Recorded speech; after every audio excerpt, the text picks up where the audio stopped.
La la la la la la la. All right. Levels good? Levels are good. All right, let's do it.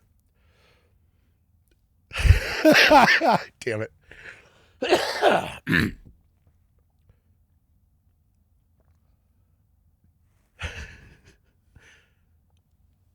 It's the 10 to 1 podcast.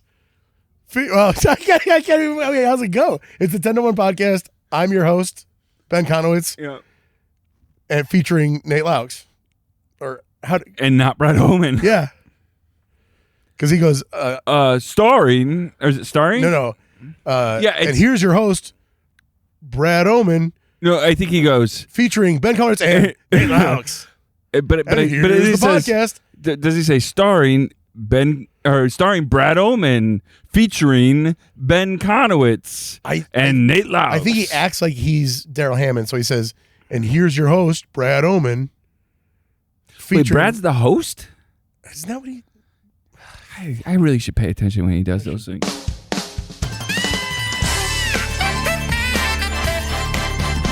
It's the 10 to 1 podcast with your host, Ben Conowitz, featuring Nate Laux and not Brad Oman. And here's the podcast. Oh, it's so awkward. It really is the Kevin McAllister thing. It's so, yeah, it's true. It's true. Oh, one large pizza. Yeah, so Brad's in London. Ladies and gentlemen, we don't have a host right now. Brad's in London. Who knows what's going to happen? It's just me and Nate. That was a terrible introduction, but welcome to the 10 to 1 podcast where we recap the latest episode of Saturday Night Live. Guys, it's been a cluster for us. Brad's interviewing famous people over in London for Slash Film, so he left us. Ben has or had COVID. We don't even know. COVID. But you got the cough still. It's the third time I get COVID annually, and this is third time's a charm. And then we're going through like some awful weather here in Northwest Indiana. We got like, what was it? What was the final? Like 34 inches of snow in one day, and then it's ice storm. We were 2 inches short of the all-time record in LaPorte, Indiana. Yeah, and we're like a mini Buffalo, New York. We just get so much freaking snow. It's ridiculous. It's that Lake Michigan lake effect, ladies and gentlemen. That's what it is. It really is. And yeah, so we've been snowed in for 5 or 6 days. So we're a little late getting this to you guys, but we wanted to make sure we got a new episode, even though we're going to call it a JV to our regular varsity. Yeah, it's going to be a short and sweet version because obviously we've got one less opinion to go around. And also, let's be honest, Nate, I don't want to say too much here, but not a great show. It wasn't a great show. And there was so many tropes to this show that drove me nuts because Jake Elordi was our host. Yep. And him and, is it Renee Rapp? Yeah, Renee Russo. So there is the first show of 2024, first time host, and you had not heard of him before this, correct? I had not. No, I have not seen Saltburn, which he is clearly very famous for, and also something else or that show that he's on. Yeah. Sure, there's a show. There's a show. He's on with Zendaya. What's the show? I keep on thinking Entourage, but it's not Entourage. No, it's the high school one, right? Yeah, but it's like people watch it because of the sex. Yeah, Euphoria. Yeah. So he's on that, and he got, I think, somewhat famous for that. And then he was in Priscilla. Yeah. Yep. I get it. Up and coming talent, obviously. Very tall. He's the man's 6'5". Is that how tall he is? Yeah, did you look it up? He's 6'5". Because he was super tall. But like they did you notice they fell kind of into the trope of like, hey, young cute guy, we're gonna do a lot of jokes about how handsome you are. Yeah. And I find that very kind of lazy. Yeah, it's one thing to recognize, like with Pedro Pascal, that there's a daddy vibe, and so they did a few things.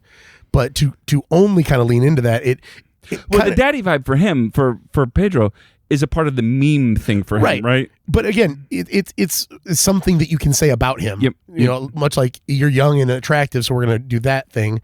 Oh, there's a daddy vibe with you, so we're going to do that thing. Yeah. You can do it, but you just don't make the whole episode about that. Correct. And a lot of stuff that they did was just, look at how cute this guy is. And I get it. Which I find kind of lazy sometimes. But again, that is decently lazy. I don't know. So what did you like better? So let's do the battle of the Elvis movie people. Did you like Jake Elordi better, or did you like Austin Butler better? I mean, I think that they kind of did Were they similar? A little bit. I think that probably Austin Butler was a better episode. I don't really remember it, so I don't know that that's a great, litmus test. But I would say probably pretty similar. And it's not like Jacob Elordi did a bad job. No, he tried. He actually tried, and there were a couple, and we're going to talk about the Cut for Time sketch. Yeah, where that was probably actually his best. Yeah. He tries to do a kind of an immigrant like janitor Serbian, accent. But yeah, we always like when actors, sports people, whoever is hosting, get outside your comfort level, try something, do an accent, do a bit, make it different. Don't just be you doing these characters. And he clearly was up for anything. I just think that maybe they didn't try too much. I know, who knows why. There's a lot of limiting things. I don't know. Let's because and Brad's not here, so we can talk about this. When Travis Kelce was on, though, I think back at some of those sketches that he did, and he went all for it. And maybe they're just better sketches. I still the American Girl doll. Or yes, whatever, that's what I'm thinking. I still think it's hilarious. It is. It was hilarious, and he did a great job with it. Sorry, Brad. No, it feels good to say it without any pushback. I do. I feel like getting kind of scowled at over on the other side of the studio tonight. Yeah. Now he's on the other side of the pond. Yeah. Do you think he's coming back or not? I hope not. I mean, yeah, no, he's coming back. No, of course, we miss you, buddy. We love you. We love you. He won't listen to this. No, guarantee he won't listen to this. Listener, I guarantee you, Bradford Oman will never hear this. If his voice isn't on it, he doesn't want to listen to it. You know what? Here, Brad, pineapple. And the next time that we're together, and this episode's been out for at least a week, I'm just, hey, Brad, what was the secret word here? What was the secret word? And he's gonna be like, "What are you talking about?" And I guarantee. And he's just, shut up, you guys. That's what he'll say. I don't love you. There's a lot of emotional abuse that happens behind the scenes. You guys are getting a real go fix yourself vibe on this show right now. You know another thing about Brad? I don't think he does a good Don Pardo. Ooh, he's gonna be mad about that. He won't hear it. All right, let's move on. Let's dig into it. We'll see how long this episode will be. Trump Courthouse Cold Open, written by James Austin Johnson, Will Steven, and Brian Tucker. Donald Trump, portrayed by James Austin Johnson, spoke to the media after his court appearance for his defamation trial against E. Jean Carroll. The sketch also features Chloe Feynman. So we're back to political cold opens, which it's 2024. This is an election year. We know we're going to get him. I get it. We're recording this on the day that Trump just won New Hampshire. He's won Iowa. He is going to be the Republican nominee for president. James Austin Johnson still has a job this year. So we got to get used to this. So now it's not about whether. Hey, by the way, James Austin Johnson would have a job. I know. No matter what, he's brilliant. He's fantastic. You watch your mouth. It was a joke. J-A-J. Jash. So I feel like the question now is not about whether or not it should have been a political cold open. We're going to have those.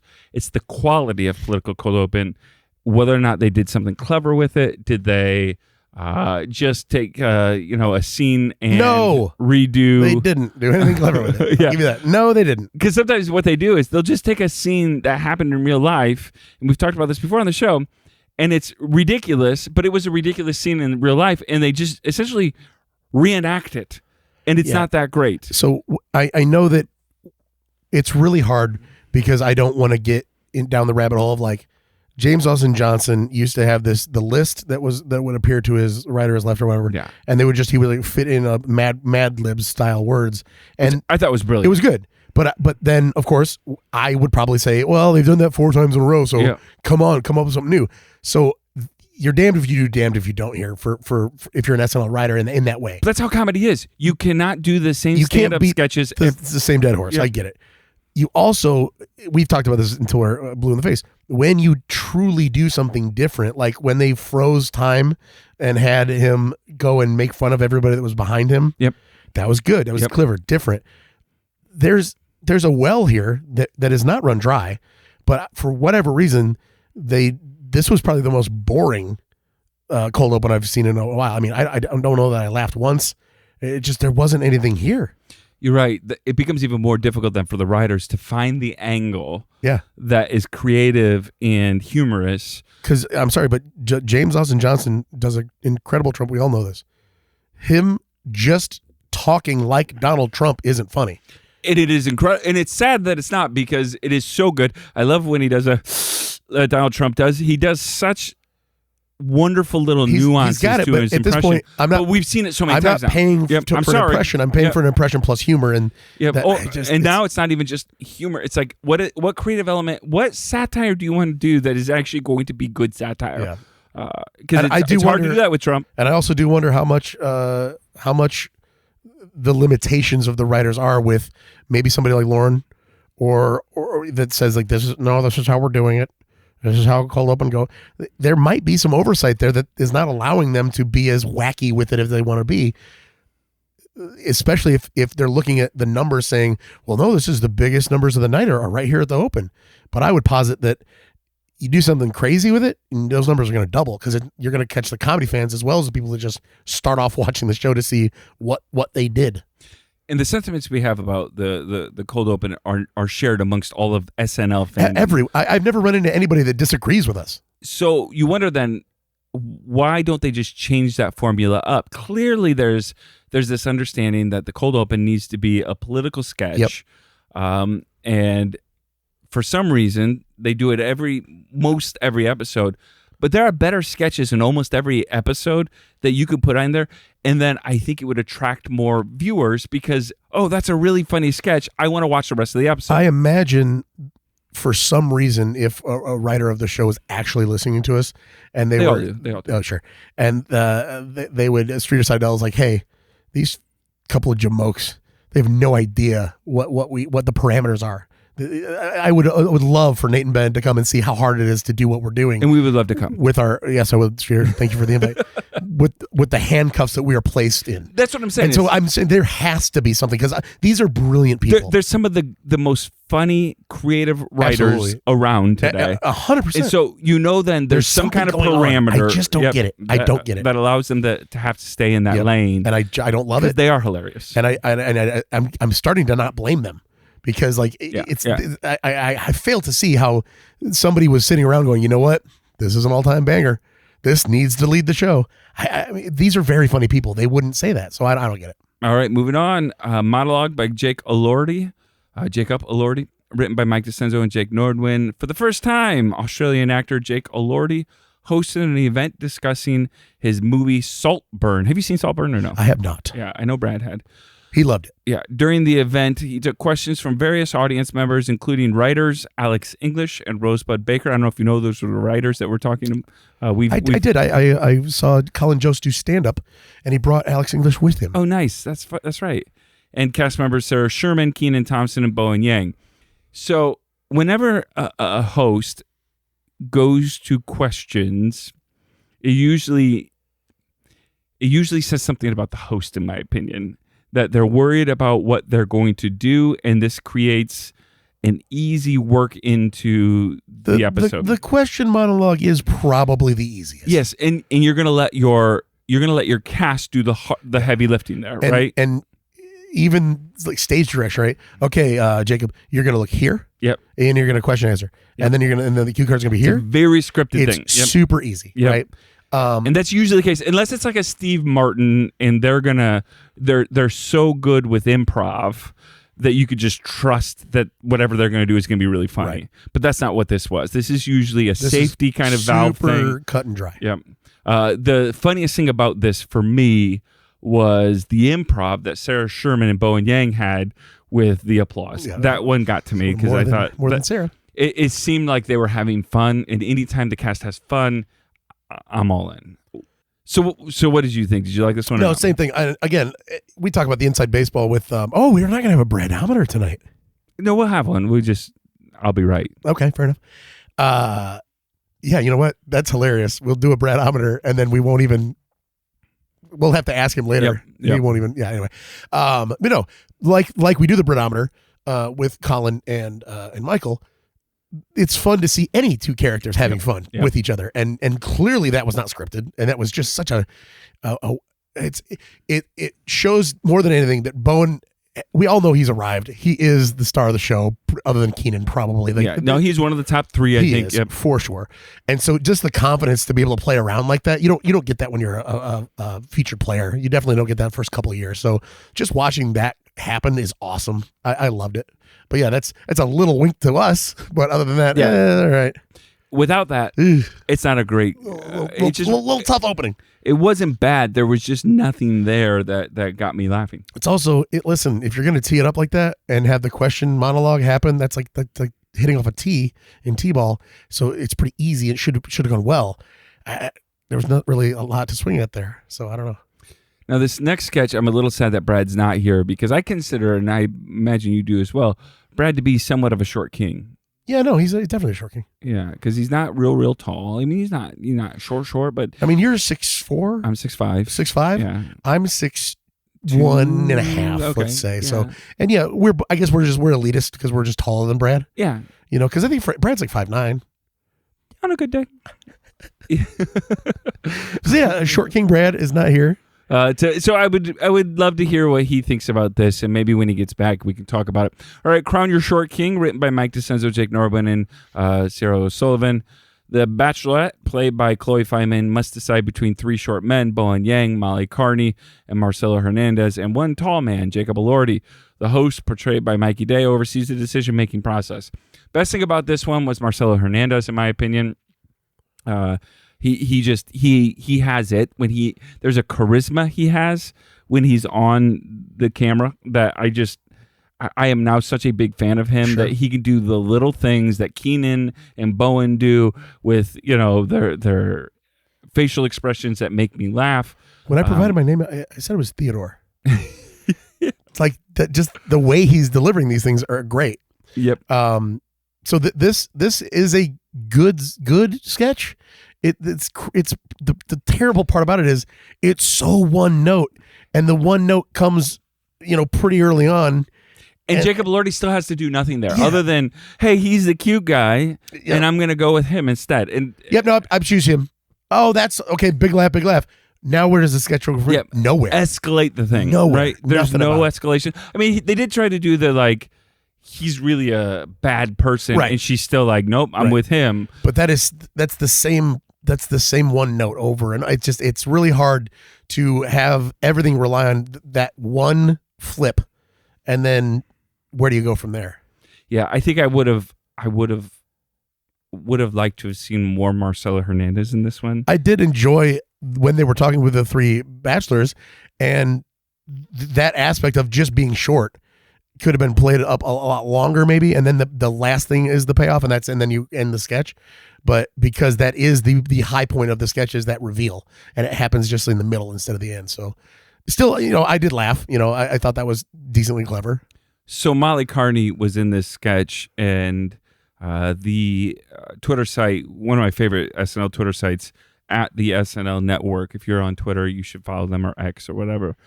Because they do a lot of good data work, and if you're a data nerd like me, you'll like it as well. And they did the SNL cast screen time and put all of the minutes. So essentially, you're in this sketch for 2 minutes, you're in this sketch for and so they put all of those together to see which cast members this season have spent the most time in sketches. Number 1, number 2, number 3, not a shock, because they also do Weekend Update as well. Mikey Day, Bowen Yang, and Colin Jost. Those are the top 3.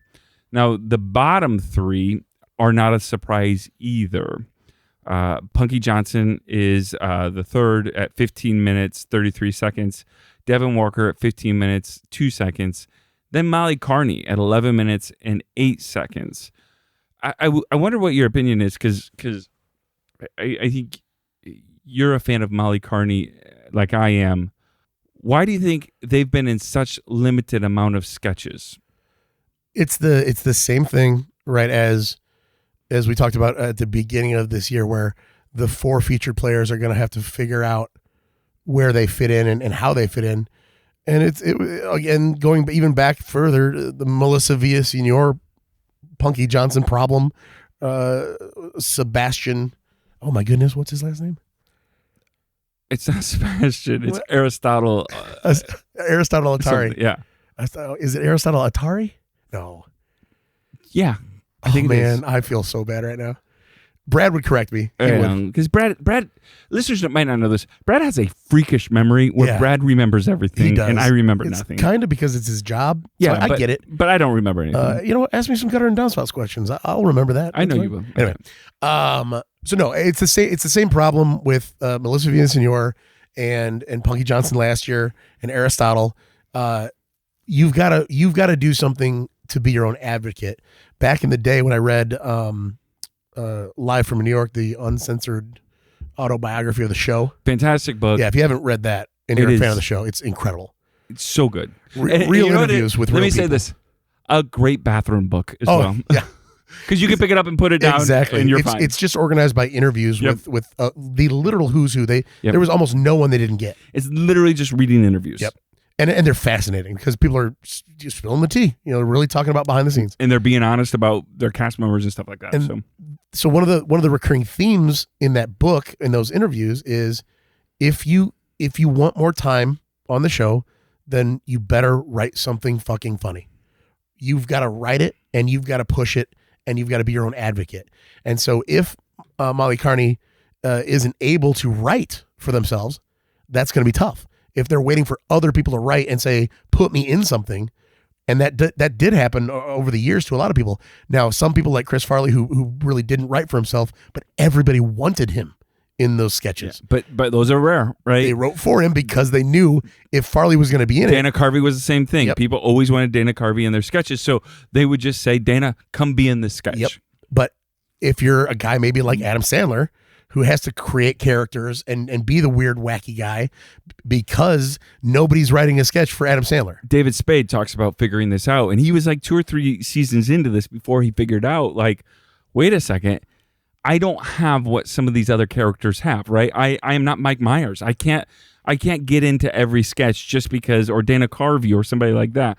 I'm more of a Kevin Nealon, right? So I've got to find my route, and he did, and it's just harder, right? Well, it's even harder now because of the expansive cast. Mm-hmm. I mean, think about it's 19 people in the show now? It's a lot. Instead of 10 or 11? 12, yeah, it was And so you almost, I mean, they were like, hey, Ellen Cleghorn, be in this sketch because we need another body. Yep. And now they're like, hey, we have to leave 15 people out of this because this is a sketch for 4 people. And they're not going out of their way to do these ensemble pieces. I mean, we've seen them.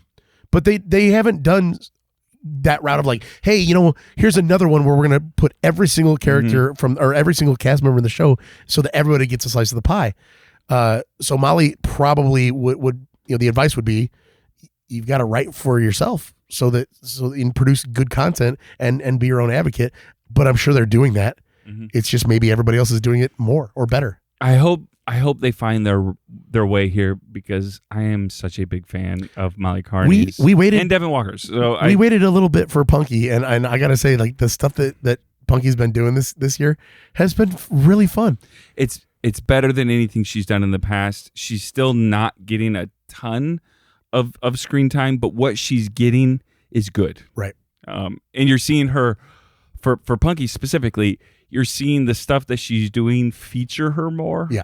Which is better. Yep. So that, I mean, I hope Mikey Day has the fortune of being an everyday man. Well, no, he's also the most prolific sketch writer they have as a cast member. He's writing a lot of sketches himself. Everything with the writers. So he's a writer performer. Beck Bennett and Kyle Mooney were very good at this. They created their own subset of these. It wasn't Lonely Island, and it wasn't Please Don't Destroy, but you knew a Beck Bennett, Kyle Mooney bit when you saw it. They had these after-school special type a television show. The one with Larry David especially is funny. They wrote for themselves and were really, really good at that. So there's room there, obviously, for everybody, but it's just got to be good. Absolutely. All right, moving on. Club Shay Shay, extended cut, Cat Williams. Written by Ego Wodem, Gary Richardson, Brian Tucker, Devin Walker, and Asha Ward. Shannon Sharp, played by Devin Walker, has released an extended version of his interview with Cat Williams, played by Ego Wodem. So did you know about this interview beforehand? I assume you're online as like I am, so you've seen, and it's obviously for fans of comedy like us, it kind of it was gossipy. It was all these kind of things. You always want somebody to say what they really think, and nobody ever does in Hollywood. Yeah, because they're always worried whether it's true or not. Yeah. I mean, but he was certainly saying what he believed about certain comedians, Kevin Hart being one of them. And it was interesting. Yeah. Whether or not it was correct to do that or whatever, but it was interesting. I will say, let's go content aside. I thought Devin Walker's Shannon Sharp was very good. And Ego Wodom's Cat Williams is very good. I think that's probably where this started. Yep. Was like these are two people that we know we can impersonate. Yep. And pretty damn well. Yep. Especially doing the gender swap with Ego. Yep. That's really funny, and man, she's good at it. She was really good at that. That being said, the content, I mean, gosh darn, did AI write it? It just seems so lazy. Well, Cat Williams is already a parody of himself. Exactly. And so I couldn't really just tell saying what was absurdist things that Cat Williams already kind of. Yeah. It's kind of a little bit like Trump, right? Where that's an absurd thing to say. Maybe Trump actually did say that though. Like, did Cat say some of that? Maybe he did. I don't know. Very well could have. So it's hard to be an absurdist to an absurd person. Lampoon the outlandish is very difficult. Yep. So, but I respect the impressions, and it was fine. It was a well put together sketch. It was well written. It was well produced. There was nothing wrong with it. Extremely topical. Yep. In 3 weeks, people will be like, "What was that?" Yep. So, but you got extremely online. It's Saturday Night Live, right? You got a week to put it together. This is something that was in the news, and it was all over. Yeah. At least the social media sites that we follow. Yeah, and I don't hate SNL for putting this on there or for trying it. Yep. Yeah. It wasn't the worst. All right, entertainment tonight, Lip Readers, written by Jimmy Fowley, Sierra O'Sullivan, Bowen Yang, and Celeste Yim. Two professional lip readers, played by Jacob Elordi and Bowen Yang, translate what celebrities are saying. And Ego Wodum plays the host with musical guest Renee Rapp. So I'm interested to hear what you think about this one. Did you like this, or did you find it funny? What did you think of Jacob Elordi? I hated this one.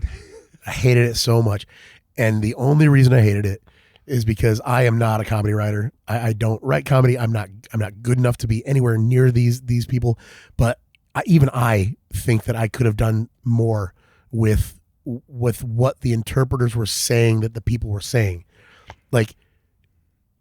The fact, like, if you're gonna build this universe and you're gonna commit to it, and you want this to be the premise, then make it believable. Like, just don't start off with this is the most outlandish. This doesn't match any. There's no way those people said that. You've got to start off with I guess maybe that's what they said. They didn't do it at all, and so you can't tell me in the first clip that you can at least play along. Take a half an hour with each other.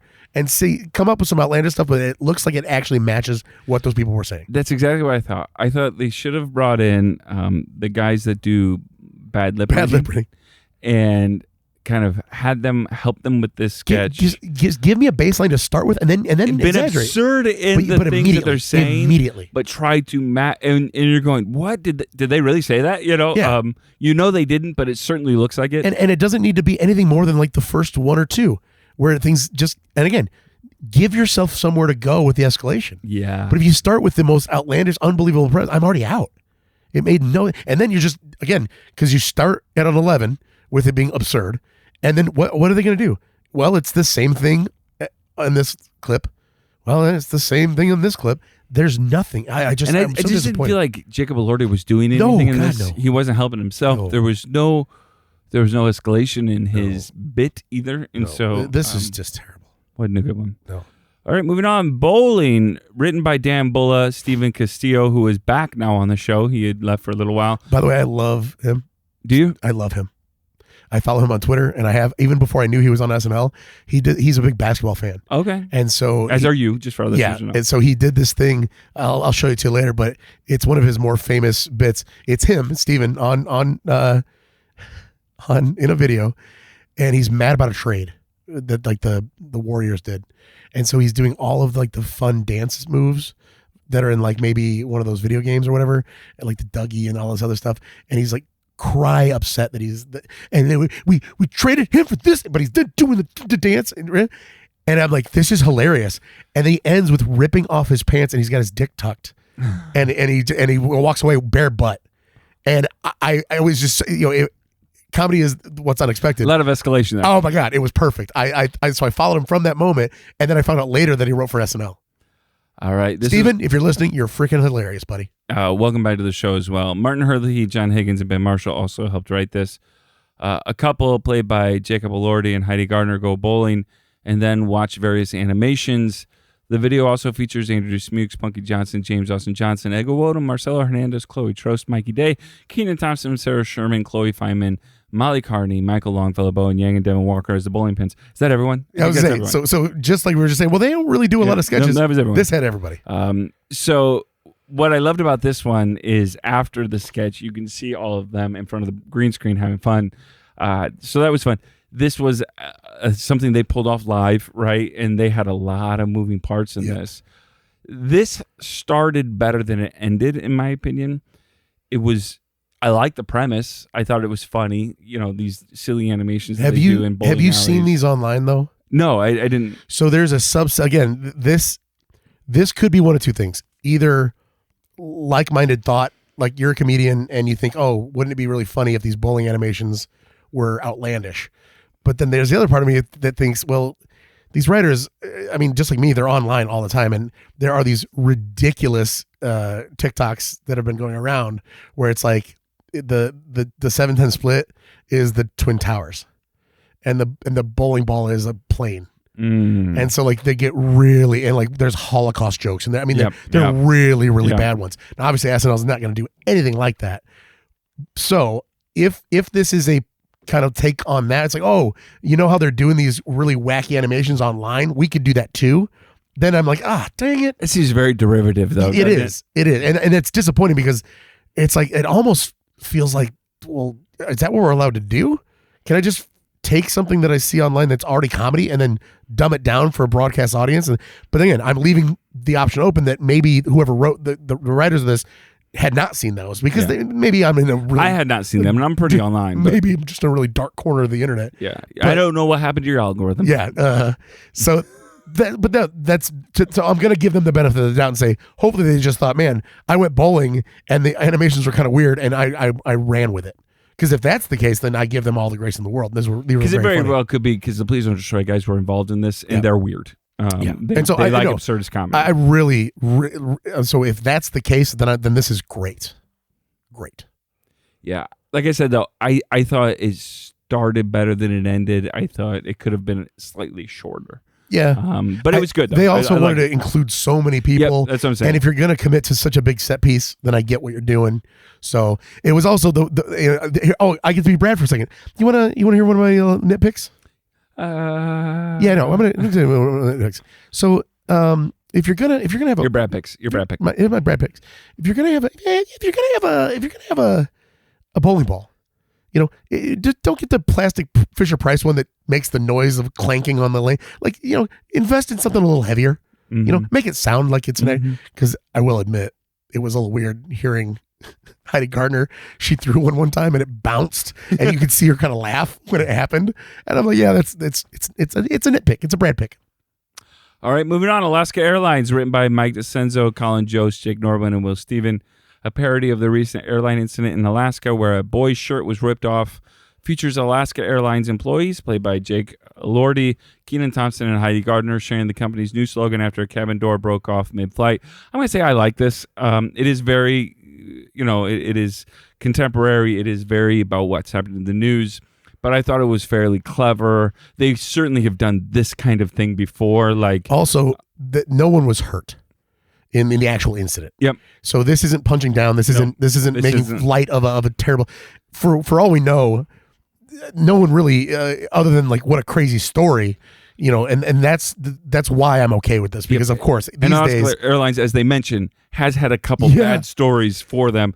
But you're right. I really like this. I thought it was, especially just the weirdest thing with the kid having his shirt ripped off. That is so freaking weird. And Andrew Smukes playing that role is so just good. So funny. No, it was good.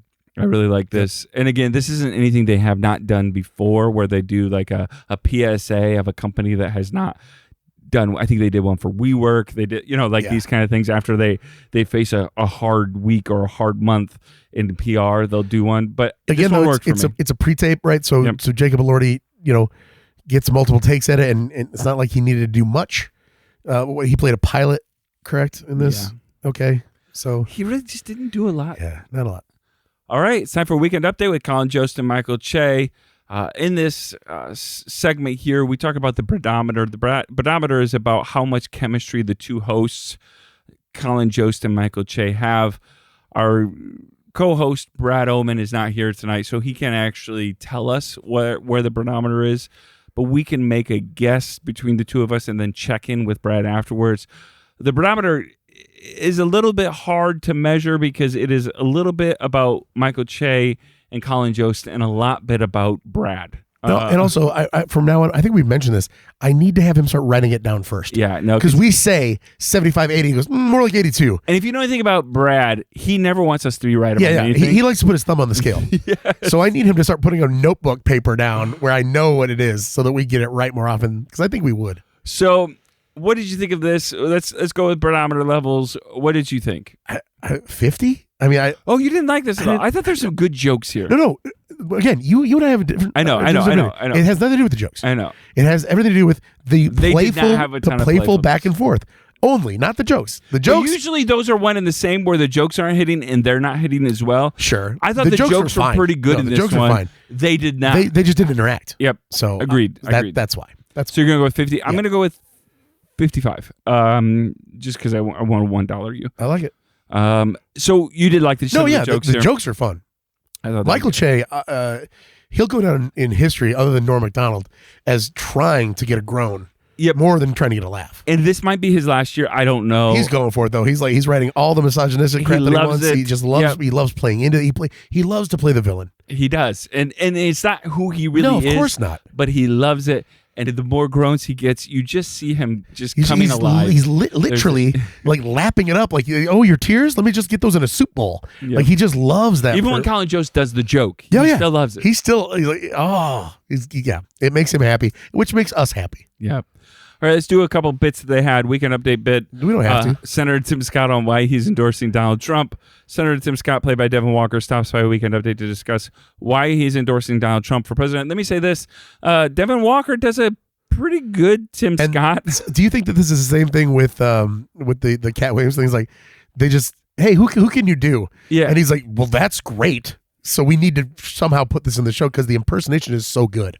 Yeah, though, I did see online a lot of people like this one. I thought it was fine. It was fine. Okay. Again, so it's political, which, I don't really care about. But Tim Scott is, I'm not political at all, really. So who is Tim Scott? Tim Scott is a senator who ran for president so the interesting thing about Tim Scott, like every other Republican that ran for president, would campaign on Trump not being qualified to be president because of his character and everything. As soon as he bowed out, he endorsed Donald Trump for being the best candidate for president. So, and Tim Scott, to give a little more information, Tim Scott is a famous bachelor. He's never been married. Lots of rumors, maybe why. That's right. The girl, he was made a big deal about. He just got engaged with a woman, and he's like 55, 60 years old. And so like his campaign manager was like, "You got to do this." A lot of rumors that maybe, Oh, that's so sad. Yeah, isn't it so sad? So whether or not he is or not, I don't know. But so that's Tim Scott. Gotcha. So you've got a great impressionist, and you've got a great really impression. Well. Fine. But this is, again, it's I think of all of the other things that could have gone in this slot, right? There are so many great Weekend Update characters that are out there, and to kind of use this slot just as a one-off political thing that doesn't really matter, it's tough to swallow, because I like it when there is something like the next Stefan could be waiting in the wings, and we got this instead. Like, it's such a limited window to put something out there, and they chose that. And I'm like, all right, fine. Yeah, just give Heidi Gardner something to do, right? Seriously. Or Sarah Sherman. Yeah, exactly. Make fun of Colin Jost for 5 minutes. Yep, I'm happy. I'm fine. All right, Weekend Update. Another bit. Deborah Redden on attacking the judge during his trial.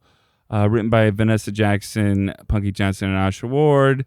So this is played by Punky Johnson.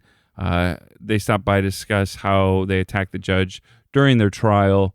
You probably seen this clip online or on the news or something. So I haven't seen, I can't remember the last time they had such a specific impression of a news story like this, and then they actually showed the clip. I don't know. I don't remember them doing this all that often, where they've got like a real news clip that really happened, and then let's have the person here, and it's almost like a breakdown. Obviously, I didn't mind it. It was fine. It was fine, but I think that it would have been way better, in my opinion, if they would have treated it like an actual breakdown, where like that guy is playing a news reporter version of himself with like a meter stick, where it's like pointing and saying like, now here you can see the velocity, and it would have, I think that you got an extra layer there of like, let me break this down for you, and in a real, and then maybe found another couple clips to like, of other people jumping or doing things like that, where you're like, and look at that, I could have been in the NFL because this guy jumped over this guy. That's me. You get called off the bench. You're a weird kind of news commentator where that's the thing you talk about. I think right? that there was something there for it. Like this was just too rote. Yeah, I guess. I agree. All right, moving on. Women's AA meeting written by Rosebud Baker, Jimmy Fowley, Sarah Sullivan, and Celeste Yeam. A group of women played by Heidi Gardner, Ega Woדם, Chloe Feynman, Punky Johnson, Melly Carney, Chloe Trost are enthralled by a guy played by Jacob Elordi who attends their women-only sobriety meeting. Don't tell me that this is a sketch where he plays a handsome gentleman. This was the trope we talked about. That's crazy. This was the trope. Hey, we're not interested in men, and then a handsome man comes in, and we're like, well, maybe. Oh, so weird. It's just not funny to me. I mean, I love the women that are in this. I love Ega Woדם. I mean, the women in this, they did their roles. There was no performance problem amongst them. It's just, this sketch just doesn't make me laugh. Yeah, I don't know. It's a one note premise, and so that's really, really difficult to keep going back to that same well of like, now again, we were talking about you. You want to talk a little bit more about that? I guess it's clever. I will be honest, did not expect to see more of Punky Johnson than I think the world was ready for. Maybe. Good Lord, woman! I did not know. I was not informed. Good for you. Yep. Putting it all out there. Holy crap! I mean, again, we talk about comedy being the unexpected. I probably had my mouth open, like, oh boy, okay. I didn't realize that Punky was working with that. Okay, that was shocking more than funny, but still. I did like, though, in that moment, the audience lost their minds when that happened. Yep. And so in an otherwise whatever sketch, at least something happened that Twitter's talking about saved this sketch a little bit. Absolutely. Yep. And the look in her eye, like when she realized that the audience was only... She had a moment. Oh, God. And I was loving that for her, honestly, because she knew what she was getting away with. Yep. And it was awesome. Yep. So, no, I did love that the audience wouldn't let that go, and that it didn't necessarily save the sketch, but it made it better than it could have been. Yeah, I agree. All right, acting school, a group of acting students, played by Andrew Smooks, Heidi Gardner, Sarah Sherman, Chloe Feynman, Mikey Day, and Rachel McAdams are asking questions to an actor played by Jacob Elordi. So Natalie Portman.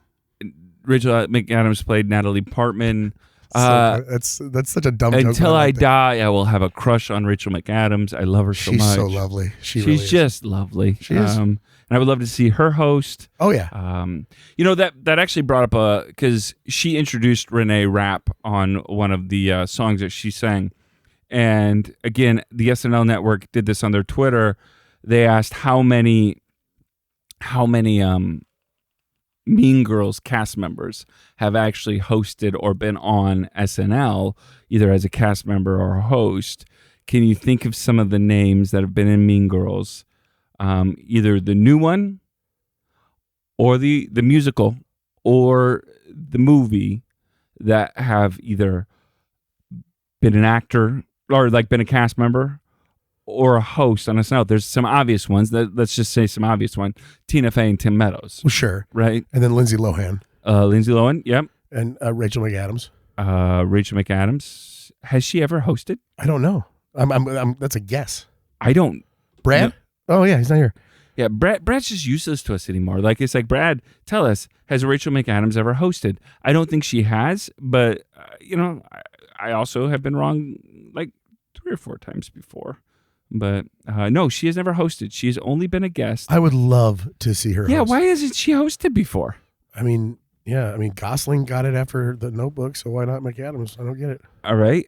There's another obvious one, Amy Poehler. Of course. How about Lacey Chabert? Nope. Yeah, probably not. She's a little weird. Let me give you another one. She played Lindsay Lohan's mom in the original Mean Girls. Do you remember who that was? Is that Jennifer? Nope. Think of Sweaty Balls. Oh, Molly Shannon. Nope. Anna Gasteyer. Anna Gasteyer. Yep. Anna Gasteyer. Yep. Let me give you a couple other ones that were on there. Obviously, Renee Rapp she's in the musical. Jenna Fisher is in the musical film. Okay. She plays Anna Gasteyer's role. Okay. John Hamm is in the new one. He plays the gym teacher. Megan Thee Stallion is in the new one. And then the last one was Lin-Manuel Miranda. Oh, wow. So those... That's a tight group. It's that's kind of an expansive group of people from a shared universe. Mean Girls SNL has a lot of crossover. Quite a bit. That's 10 of them. So and also what Mean Girls is the brainchild of Tina Fey. Tina Fey, correct? Yeah, it makes sense. Huh? Good for them. So this acting school sketch. It's the same thing. Can we just say the exact same thing that we said about the other ones where he was a handsome guy? It just wasn't very creative. It's just like, guys, we get it. That's the joke. Is that it's never been hard for you. But if that's the joke and you give them the setup and then the answer is, it's never been hard for you 4 times, you start counting. I bet you he's just going to, like, the person's going to be like, okay, it's never been hard for you. How is that? How are they the table read and going like, this is hilarious? And did he just not have much charisma or what? Like, he just wasn't pulling it off for me. No. So was this a sketch that in somebody else's hand, you give one of the greats, one of the great hosts that, the Justin Timberlake's this, and can they make this come alive? Yes. I actually think because there are enough things to do here. Like, even the way he takes the chair and sits on it backwards, that should be a move. That should be the most confident in the world. Like, I live in this hot person bubble, but even the way he turned the chair around and sat in it was awkward and weird. It was just kind of stilted. I want that to be a Ryan Gosling swooping move. Yeah. Right? Where he sits down and he's really cocky about it. You can play that. And it gives a look to where it's funny. Yep. You playing this like, it's weird that you guys audition. And you can do that. Or you can do, it's weird that you audition. Yeah, no, I would never. You can have a cockiness about it that I think that like a Gosling would really be able to chew that scenery more. I don't know. We've talked about this before, where sometimes it's not the sketch's fault. We think the sketches are unfunny, but really, it's the workers working the hive. It's tough when you've got maybe more of a one note actor. And he tried on some things. He just didn't have it. Yeah, I don't know. Also, listen, if you're going to talk to me about this guy's 6'5" and he's very handsome, I think he was in the AA sketch. I don't think that Jacob Elordi has a butt. Like I saw his jeans, and he's only like 150 pounds. It was like deflated though. It was so weird. I was like, "Is this a hot guy?" You are a man that likes his men butt. I do like a big fat ass on a cock. It was just weird to me because I'm like, okay, well, all right. Final sketch of the night. Garrett from Hinge. This is a recurring sketch that they've done. Why is it? Written by Alex English, Martin Herlihy, John Higgins, Ben Marshall, and Bowen Yang. Garrett from the dating app Hinge interrupts a couple played by Jacob Elordi and Chloe Trost sweating. This is a recurring sketch that was first featured in the March 4th, 2023 Travis Kelce episode. So I think that they just really love. I think that they love writing this.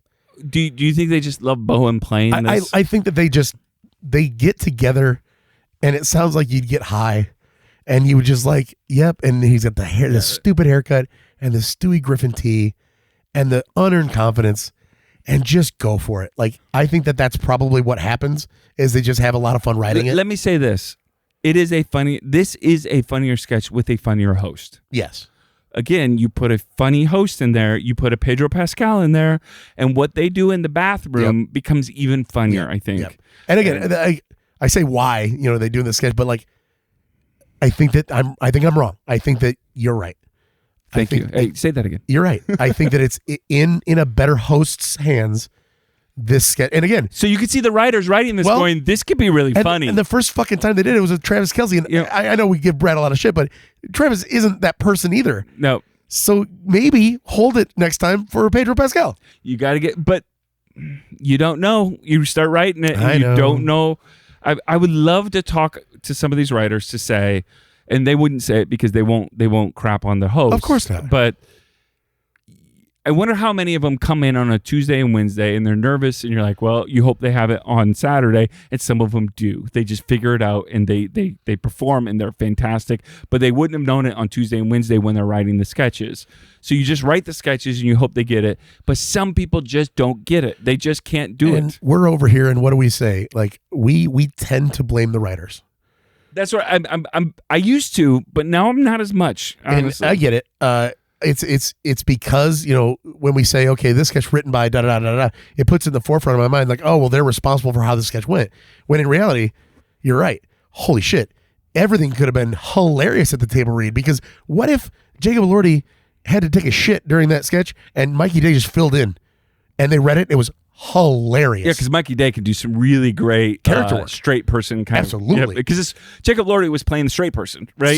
So yeah, maybe when they're writing this together without Jacob Elordi before the table read, and they're bouncing it off each other. Destroy guys, they can all play straight people. Yeah. That and they're dying laughing, and they're like, how this can't miss. Yep. And then you put it in the hands of a tall Australian. He's not even from this country. Yeah, so it is interesting though. Like I did have that shift a little bit that put some of these characters in put the host in another host, position, and could this sketch be funny? Yeah. Yes. Now there are some sketches that aren't like that. There's nothing you could do. There's nobody that could save that sketch. It just wasn't funny. This one I think could be funnier with the right host. Fair enough. Totally fair. All right. So there was also a Cut for Time sketch that they put on there, which Cut for Time sketches are literally just sketches they produce, they make, and they cannot show them during the live show because they don't have enough time for them. Based on how all of the sketches worked out, based on how Weekend Update goes, they don't have time. And so this is a Cut for Time sketch, and they usually post the Cut for Time ones that were pre-taped because they cannot reuse them because the host was in them. And so this was a Please Don't Destroy called Pimp My Ride. So one of the strange things about this particular Cut for Time is in the opening credits of the show, the live show, it says in a video by Please Don't Destroy. So this got cut even though at the beginning of the show they were definitely planning on including it. Something happened there. So something happened with because they went long. They do not. Of course. Yeah. No, they planned on doing it because they would not have had that. They would have cut it after dress, and then they would have said, "Yeah, we're not going to use that." We're not, and so they wouldn't have it in the open. Yeah, because they have other ones. They have an other opening that does not have with a sketch by Please Don't Destroy. Right. Well, yeah. I mean, it's live. Yeah. Like Daryl Hammond's reading that live. Yeah. So it's odd. It's 10:30 at night. He's going on, and here's the cue cards, and he's going to read them. That is odd. I wonder why. And so that's the first time I've seen that. Sometimes on the SNL subreddit, they write, what happened there. Yeah. So clearly something happened with time. Something went longer than it should have, or somebody just made a mistake. But I'm very upset because this is the best sketch of the night. Yeah. So in this sketch, it's written by Mike DeCenzo and the Please Don't Destroy guys and Jake Norwin. Ben, John, and Martin help a 30 Rock janitor pimp his ride. And the 30 Rock janitor is played by Jacob Elordi, who I think did his best work in this sketch. Because he actually tried. He did an accent. Yep. He wasn't a hot guy. Nope. And I just thought it was clever. It was funny. It was silly. There was escalation. They got Exhibit back? Yep, they got Exhibit. Who you put Exhibit in a sketch. I've said this for years. You put Exhibit in a sketch, and I love it. What did you think of it? No, it was great. This is what you want to see out of a Please Don't Destroy sketch. You take the three of them and the host and make it a very silly premise. I haven't talked about Pimp My Ride in 15, 20 Haven't years. even thought about it. Yeah. You know, and for enough people to be nostalgic enough to understand what that show was. And even if you don't and have never seen the show, clearly you got the premise of what they were doing. And it's really funny. Obviously they could have made it even weirder and sillier, but they didn't. I mean, it's a short, very clever way to do this. And I was all in. All right, let's go to sketch of the night. That was my sketch of the night. I'm sorry to say, but it was leaps and bounds better than It should have been in the show. And that is not even my favorite Please Don't Destroy bit ever. It's probably above average. And it still was way better than anything in the show. I think the only thing in the show, gosh, I don't know. The Short Kings thing was kind of funny. There were some funny elements to some of the sketches. Yeah. There was just no standout sketch. I would probably say Alaska Airlines was pretty funny for me. Yep. Yeah, this was a tough one. This was a tough one, guys. This was not a great one. Yeah. MVP of the episode. That was tough. I'm gonna go. Was Keenan in like only one? Keenan was not in a ton. He was in the monologue. He was in the monologue, and he was in Alaska Airlines, and he was in bowling. Gotcha. I went with because I think she had a good episode. Not that it was the best episode, but she had a good episode, and I've wanted a good episode for her, and I talked about her being in the lowest of screen time. I went with Punky Johnson because I thought did fairly good on her. It wasn't a great bit, but I thought she performed it well. Yeah. On the Weekend Update bit, what was it? The women's AA meeting one. She got the biggest laugh there. Yeah. I'll give you two good reasons why she brought that sketch to life. It was ridiculous. And then she was in bowling as well. Yeah. So I just thought probably for the.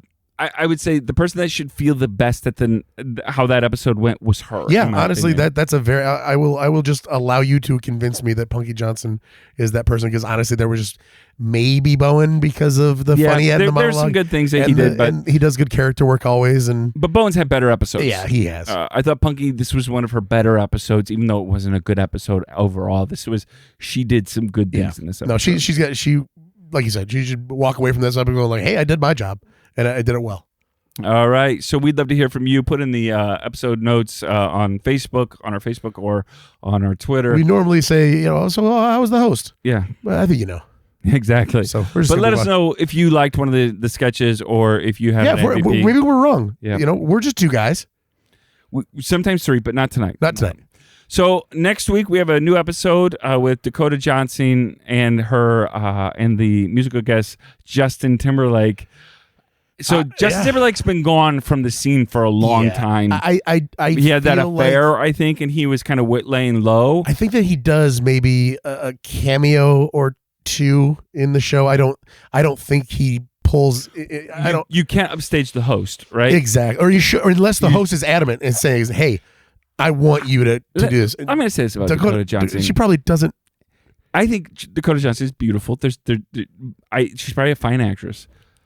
When I see her in interviews, she doesn't have much of a personality, in my opinion. So I'm anxious to see what she's gonna be like. She called out Ellen DeGeneres in an interview. Yeah, I like that, which was awesome. Yep. But I feel like she would have done that even if it was just somebody asking a normal question. Like, I don't know. It just feels like she's just not putting up with anybody's shit, which is fine. It is her second time hosting. She hosted in 2015. I'm going to have to rewatch that episode because I do not remember it at all.